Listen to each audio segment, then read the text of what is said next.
I wrote a poem, and the name of the poem was Suicide Note.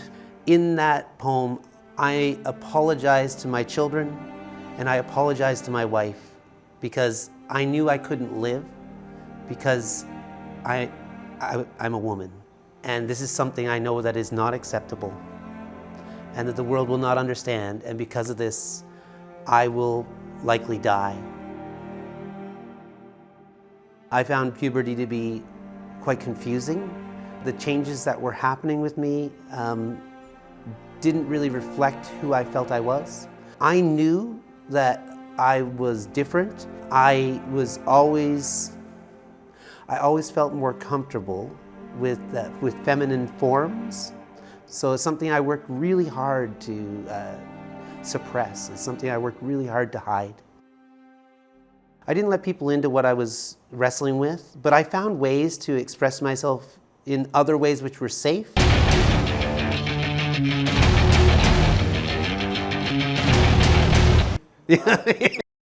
I was really into punk music. I was a lead singer in a punk band, and part of that punk persona was wore a skirt and tights on stage. It felt like I was at home with myself in that sort of way.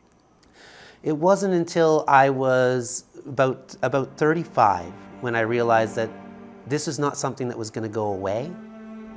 And by the age of 40, it had become a crisis. It was not that long ago so my wife knew at that point. But really it seemed like this was just something that was going to be part of my private life. The level of education around gender identity and gender expression wasn't there yet. And it took me until 43 to be able to say, this is something I'm going to do. I'm going to publicly come out. It's all in our hands, this life of time that's given to us all. It was terrifying. And what really surprised me, but also distressed me, was how accepting so many people were. Because I had rejected myself for so long. When I came out to my family, to my kids in particular, the two oldest were immediately accepting. My youngest, it really struck him hard, but it wasn't very long before he was calling me Mom. The truth is, the vast majority of transgender people don't have the same support I have. Most lose their marriages, and many even lose their family and friends. I am fortunate.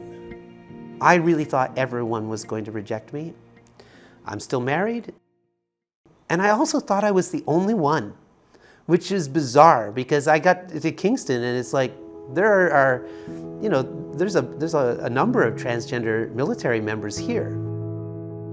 It was very freeing for me. It allowed me to, for the first time in my life, break out of this box which wasn't meant for me. What I bring to the cadets here is the same thing that any other chaplain would.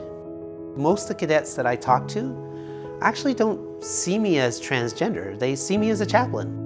For me, it's a really, it's a humbling role to be able to be here, to talk to people and their concerns, their fears. It makes us stronger when we share our challenges. And I hope that being a transgender chaplain sends a message to the 2S LGBTQI+ community that the Royal Canadian Chaplain Service cares, that it cares for that community. I know that the Chaplain General wants to know if there are any chaplains who continue to discriminate against the 2S LGBTQI+ community. I feel like we're on the right track, but I feel like that progress is fragile. And I feel like there's a lot of hurt. And I hope that we can honor that hurt and that we can seek to not do it again.